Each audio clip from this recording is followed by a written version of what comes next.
De acordo com o Diogo, que é médico radiologista, a medicina moderna não pode abrir mão dessa técnica para diagnóstico e que mesmo com as mortes em São Paulo, o procedimento é extremamente seguro.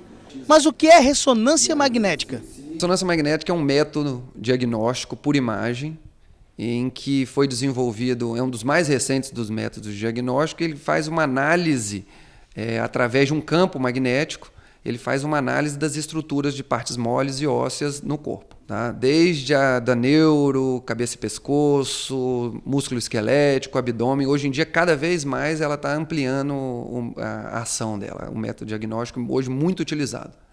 Diogo lembra que muitas pessoas sofrem com reações por causa do contraste, que não é aplicado em todos os pacientes. De acordo com o médico, é preciso avaliar cada caso. O exame, na verdade, o exame de ressonância magnética, ele é um complementar ao raciocínio clínico do médico solicitante.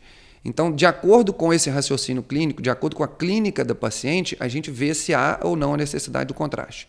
Na nossa casuística aqui na São Lucas, é a menor quantidade de pacientes, em torno de 40% só que a gente aplica o contraste. Muitas vezes ele não tem passado alérgico e pode desenvolver algum tipo de reação pelo contraste. Isso é comum, não tem como prever. Então não é feito um exame laboratorial, é só um exame clínico.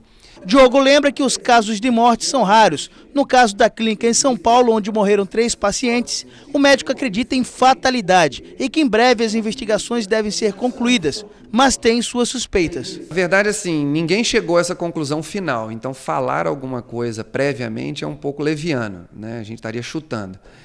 No meu ponto de vista, a gente acha que o contraste foram lotes de empresas diferentes, o que diminui mais a chance ainda de ser o contraste. Mas, assim, a gente tem que aguardar para poder falar alguma coisa. Os casos em São Paulo foram uma fatalidade. O procedimento, como até o próprio doutor Diogo falou, é muito seguro. Mas tem algumas pequenas contraindicações, doutor. Quais são?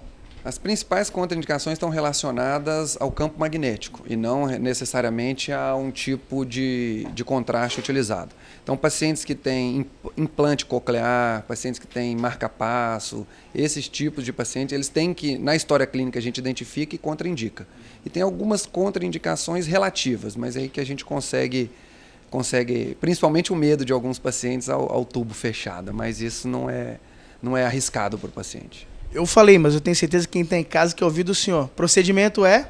Extremamente seguro.